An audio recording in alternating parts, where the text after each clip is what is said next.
नमो नमः. आजचा श्लोक आहे बघा. राग हा शत्रूसारखा असतो याविषयीचा.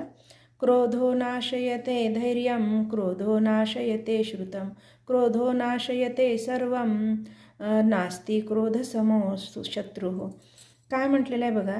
क्रोध हा धैर्य नष्ट करतो. क्रोध हा मानवाचा शास्त्रज्ञान जे काही आहे ते नष्ट करत असतो आणि क्रोध हा सर्व काही नष्ट करतो. म्हणजे क्रोधासारखा दुसरा शत्रूच या जगामध्ये नाही आहे. याविषयी मला असं सांगावंसं वाटतं बघा, की क्रोध हा माणसाचं खरोखर ज्ञान, धैर्य या गोष्टी सगळ्या काही नष्ट करतो. राग येणं योग्य नाही आहे. त्याविषयीची मला एक कहाणी सांगावीशी वाटते, की एका गावामध्ये एक विद्वान मनुष्य राहत होता. खूप ज्ञानी होता, खूप काही प्रकारचं विज्ञान त्याच्याकडे होतं, परंतु राग खूप यायचा. कुणी काही थोडंसंही उलट बोललं तर त्याला खूप राग यायचा आणि तो उलटसुलट त्याला रागवायचा आणि खूप खूप त्याच्यावर भडकायचा. एकदा तो जंगलात असंच जात होता आणि जात असताना पाय घसरला आणि पडला कुठं एका झाडावर पडला आणि झाडावर पडल्यामुळं त्याचं डोकं त्याच्यावर आपटलं, त्याला लागलं. तर त्याला खूप राग आला आणि त्याने काठी घेतली आणि त्या काठीनं झाडाला खूप मारायला सुरुवात केली.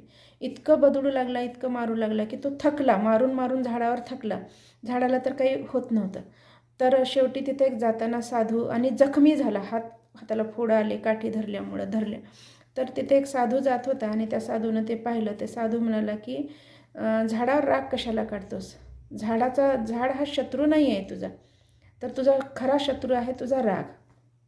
तेव्हा त्याच्या लक्षात आलं की खरंच झाडावर तर काही परिणाम होत नाही. आपण मारलो, उलट आपलेच हात सुजले काठीनं मारून, पण त्या झाडावर काही परिणाम झाला नाही. म्हणजे आपल्या मुळात ह्या रागाचा हा परिणाम आहे आणि राग हाच मोठा शत्रू आहे. तर पाहिलात मित्रांनो, तर रागासारखा दुसरा शत्रूच या जगामध्ये नाही. गुस्सा अक्ल को खा जाता है असं म्हणतात. म्हणून राग कधीही करू नये. रागातून काही आपलं ज्ञानसुद्धा कधी नष्ट होतं, धैर्य नष्ट होतं, संयम संपतं. म्हणून राग न करता कुठले काम शांतीने करावं एवढेच मला सांगायचं वाटते. आणि जर तुम्हाला हा श्लोक आवडला असेल तर चॅनल सबस्क्राईब करा आणि शेअर करायला विसरू नका. धन्यवाद.